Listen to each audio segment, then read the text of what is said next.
네, 반갑습니다. 사랑하고 존경하는 국민 여러분, 그리고 개혁국민정당 당원 동지 여러분, 오늘 우리는 새로운 역사를 써내려갑니다.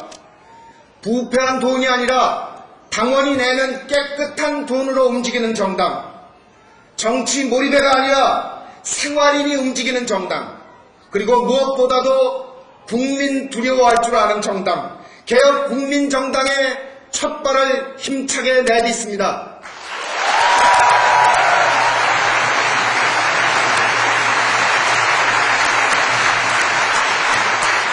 이제 우리는 정치를 술안주 삼아 욕만 하지 않겠습니다. 우리 스스로 정치를 바꿔나가겠습니다.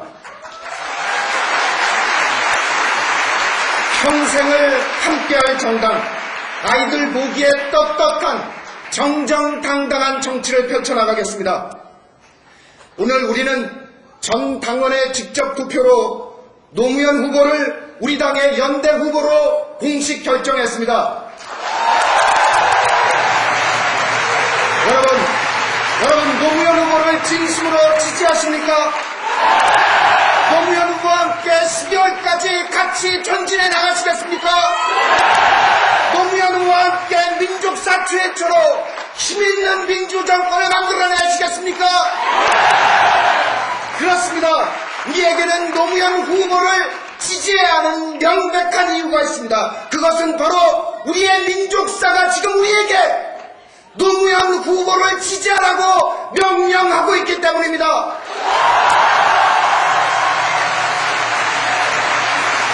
우리는 오늘부터 건국 이래 세 번째 국민혁명을 시작해야 합니다.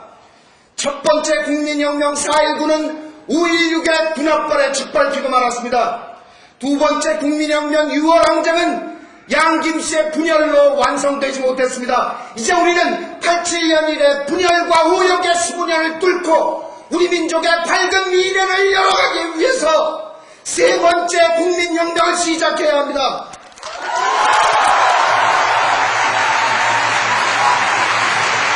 지난 3, 4월 국민경선은 그 첫 번째 신호탄이었습니다. 시커멓게 타버린 우리 가슴 속에서 다시 피어올린 희망의 불꽃이었습니다.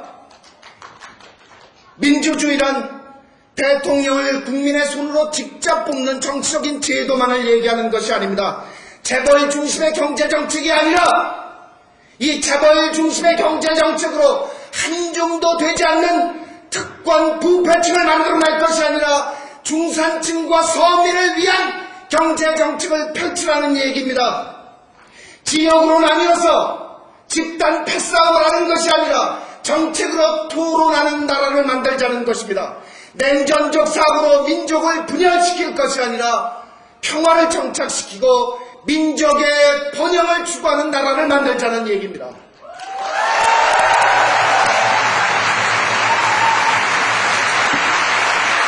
여러분께 여쭤보겠습니다. 이회창 후보가 이런 나라를 만들 수 있습니까? 정몽준 후보가 이런 나라를 만들 수 있습니까? 맞습니다. 그래서 우리의 민족사는 지금 우리에게 노무현 후보와 함께 세 번째 국민혁명을 시작하라고 명령하고 있는 것입니다.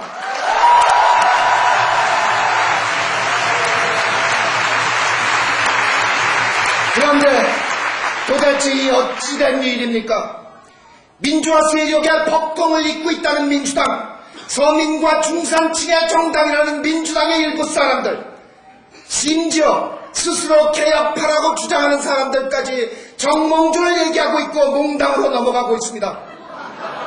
국민이 뽑아준 후보를 중심으로 뭉쳐서 전두환 군사 독재 정권의 찬존 세력과 족벌 식문과 맞서 싸워서 끝내 우리 민족사를 바로 세워야 할 사람들이 재벌 세력에 투항하자고 얘기하고 있습니다.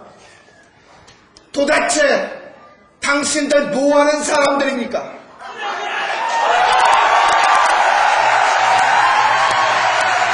당신들에게는 우리 민족의 역사가 보이지 않는단 말입니까? 어느 누가 당신들에게 우리 역사를 재벌에게 갖다 바치라 했단 말입니까? 당신들 우리 민족의 역사가 두렵지 않습니까? 당신들 정말 민족사 철퇴를 맞아서 그 자리에서 죽고 싶습니까? 좋습니다. 그렇게 자폭하고 말겠다면 그렇게 하십시오.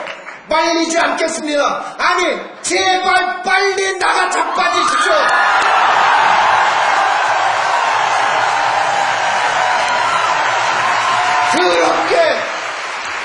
더럽게 똥 싸질고 와서 퍼질러 앉아있지 말고 깨끗하게 이 역사에서 사라지라 이 말입니다.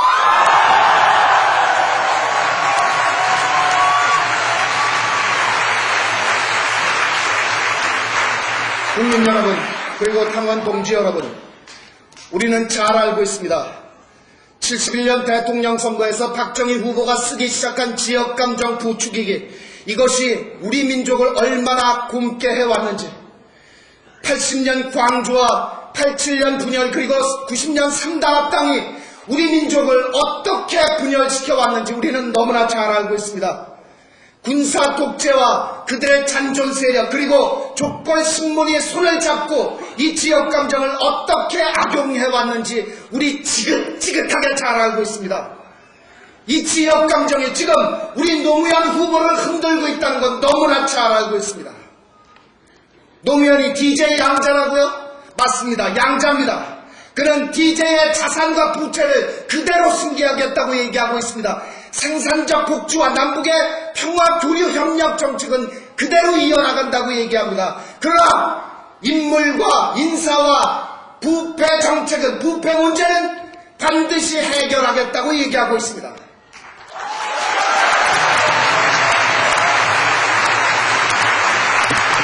그렇지만 우리 좀 더 솔직하게 얘기해 봅시다. 솔직히 문제되는 것은 그 정책이 아니죠. DJ가 미워 죽겠는데 옳았구나, 저 인간 썩었구나.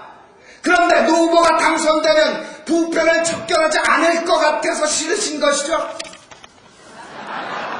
국민 여러분 기억해 보십시오. 지난 8월 노 후보가 한나라당에게 법무부 장관을 추천하라고 제안했습니다.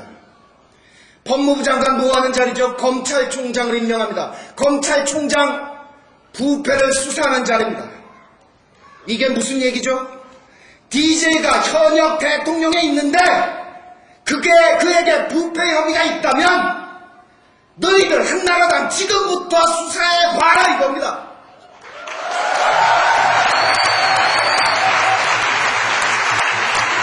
현직 대통령에다 대고 부패를 한나라당 보고 수사하라는 사람이 당선되고 나서 그에게 부패 혐의가 있는데도 그거를 그냥 덮어버릴 것 같습니까? 그렇습니다. 부패는 반드시 척결해야 됩니다. 국민의 정부 부패했습니다. 분명히 비판받아 마땅합니다. 두 아들이 50억 했다는 건데 전두환 노태우 씨 7천억 8천억보다 숫자는 적지만 그래도 제 눈에는 50억이 5천억으로 보입니다. 국민 여러분 너무나 속상하시죠? 저 썩어 문드러진 정치판 완전히 갈아엎어버리고 싶으시죠? 그렇게 합시다. 그렇게 해야 합니다.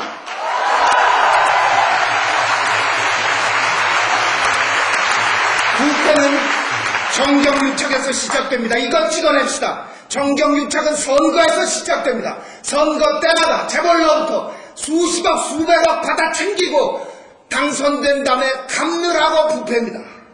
그러면 누가 어떻게 부패를 척결할 것이냐, 이걸 생각해보자는 말씀입니다.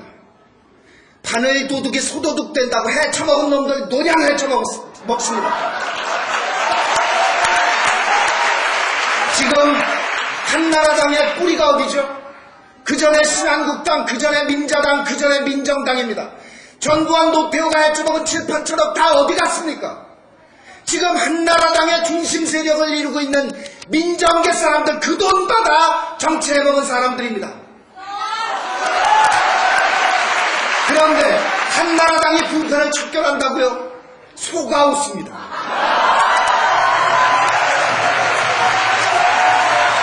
아니면 재벌에게 부패 척결을 부탁 생각해 보겠습니까? 정경유착으로 끝내 IMF를 불러들여서 우리 국민을 이렇게 고생시킨 정경유착의 한 본부 재벌 세력이 부패를 척결할 수 있습니까? 개가 웃습니다. 자, 우리 노무현 후보 어떻습니까? 지난 3, 4월 민주당 경선 때부터 지금까지 족벌 언론이, 족벌 신문이 까꾸로 매달고 장작으로 훔친 두들겨 팼습니다. 어디 부패 혐의 단 하나나 나왔습니까? 그렇습니다. 첫째, 누가 부패를 척결할 것이냐? 답입니다. 부패는 과거에 부패한 적이 없었던 사람이 척결할 수 있습니다. 노무현밖에 없습니다.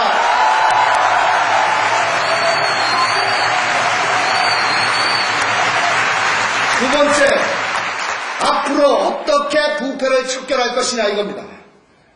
답입니다. 선거할 때 부정한 돈을 받지 않아야 됩니다. 우리 노무현 후보 법정 선거비 350억 안에서 선거를 치르겠다고 했습니다. 그것도 재벌로부터가 아니라 국민들로부터 10,000원씩 돼지 저금통 100만 개를 모아서 선거를 치르겠다고 얘기합니다. 그것도 비용을 매일매일 인터넷에 공개하겠다는 겁니다.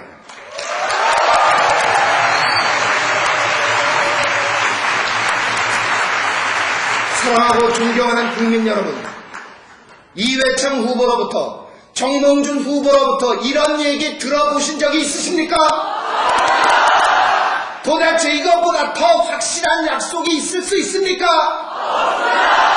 원천적으로 노무현 후보는 부정을 척결하는 구체적인 방법을 제시하고 있는 겁니다.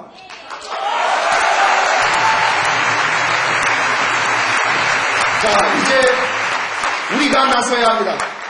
우리 국민이 나서서 한 푼, 두 푼 모아서 선거를 치러야 합니다.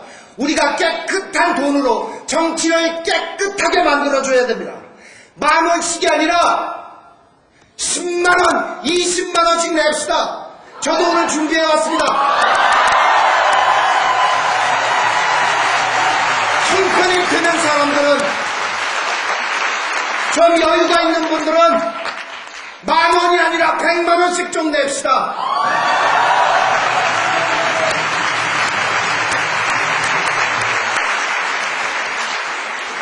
국민 여러분, 그리고 당원 동지 여러분, 우리의 국민후보 노무현 군사 찬존 세력과 군사 독재 찬존 세력과 족벌 신문의 공격으로 그 스스로 자신 있다고 얘기하고 있지만 온몸에 피멍이 든 채 속으로 피눈물을 흘리고 있습니다. 다 찢어진 민주당 깃발 들고 서 있습니다. 애초에 이 깃발을 만들어 세울 때 달려들었던 사람들이 마치 개떼처럼 달려들어서 스스로 자기 깃발을 찢어발기고 있습니다. 그렇게 찢어발기는 동안 이 깃발 덕 한 번 본 적 없는 우리 노무현 후보는, 이 우직한 사람은 그래도 그것이 민주화 세력의 법통을 잇고 있는 깃발이라면서 손에서 놓지 않고 벌판에 서서 비바람을 맞고 있습니다.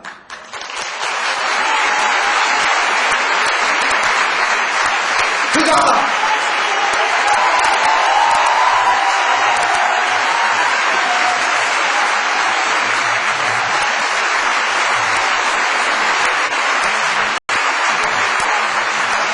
노무현 후보 당당하게 얘기합니다. 외롭지 않다고 얘기합니다. 그러나 그의 가슴에 흐르는 피눈물을 왜 보지 못하겠습니까? 편안한 길, 비단길 다 마다하고 국민을 위해서 가시밭길을 걸어온 그 사람입니다. 지역 감정의 저 높은 벽을 향해서 제 머리 짓이기며 저항해온 사람, 그렇게 처참하게 깨지고도 농부는 밭을 탓하지 않는다면서 우리를 울린 사람입니다.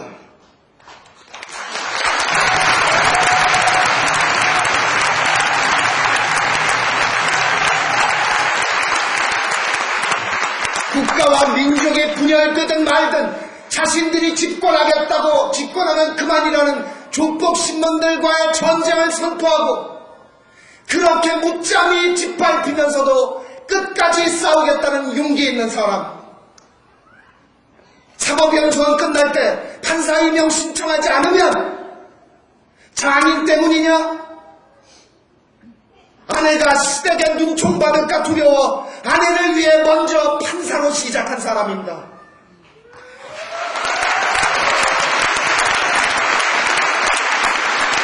그렇습니다. 대통령이 되기 위해 마누라를 버려야 된다면 차라리 대통령을 하지 않겠다고 얘기하는 사람. 지난 3월 16일 광주 경선에서 다 죽은 우리의 가슴에 희망의 불꽃을 피워올려 국민과 함께 부활한 그 사람입니다.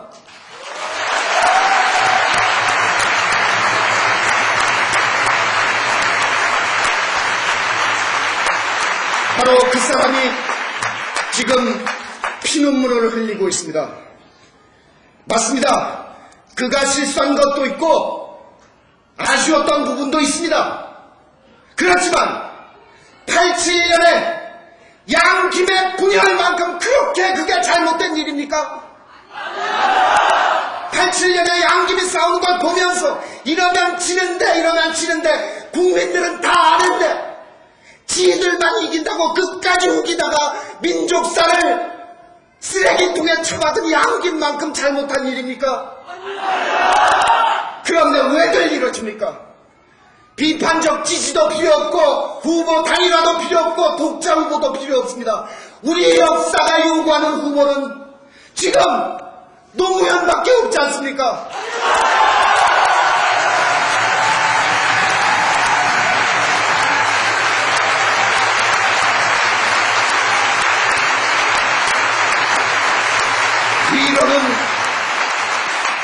우리 윗세대로는 아저씨와 아버지를 설득하고 아래세대로 조카와 동생들을 설득할 사람들이 왜 이렇게 손 놓고 하늘만 쳐다보고 있느냐 이겁니다. 우리 모두 힘을 합쳐 우리 역사상 최초로 힘있는 민주 정권을 만들어내야 하지 않겠습니까 여러분?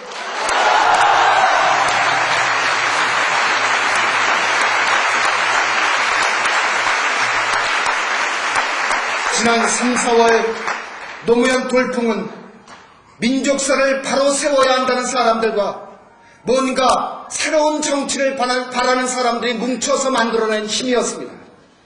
정풍은 새로운 정치를 바라는 사람들이 빙긋빙긋 웃는 모습에 현혹돼서 잠시 그곳에 머물러 있을 뿐입니다. 그들을 돌려 세워야 합니다. 바로 우리가 나서서 새로운 정치를 보여서 그들을 누구에게 돌려 세워야 합니다. 노무현 후보 아무리 걸레 조각이라도 저 민주당 깃발 왼선에서 내려놓을 수 없습니다. 우리 잘 압니다. 그러면 우리 개혁국민정당이 새롭고 깨끗한 깃발을 만들어 그의 오른손에 들려주고 우리 다 함께 그를 무덤태워서 전진해 나가야 합니다.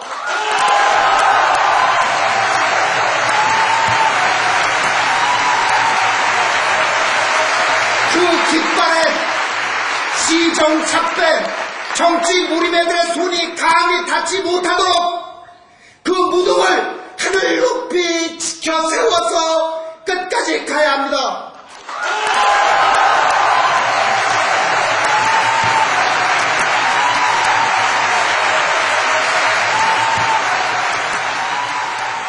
먼저 떠나가신 수많은 영혼들이 지금 우리를 내려다보고 계십니다.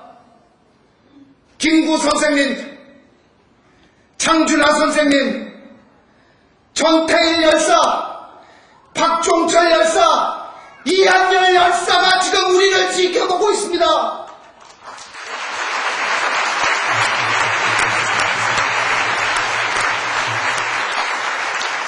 사랑하고 존경하는 국민 여러분, 그리고 당원 동지 여러분, 이번 대통령 선거는 군사 독재 잔존 세력과 우리 민주화 추진 세력의 마지막 대결입니다.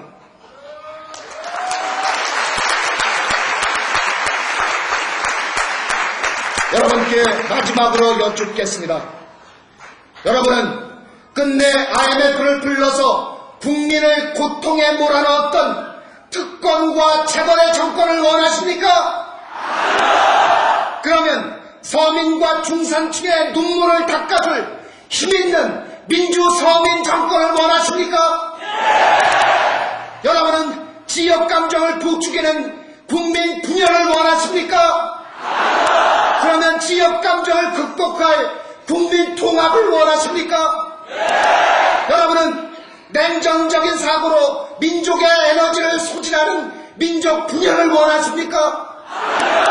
그러면 남북 간의 화해를 정착시킬, 평화를 정착시킬 민족의 번영을 원하십니까?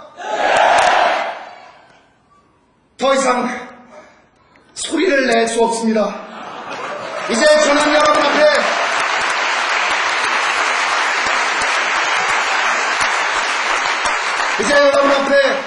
바로 이 사람, 국민 통합과 부패 척결 그리고 민족 번영을 이뤄낼 국민 후보 노무현 후보와 함께 12월 19일 향해서 같이 전진해 나갑시다.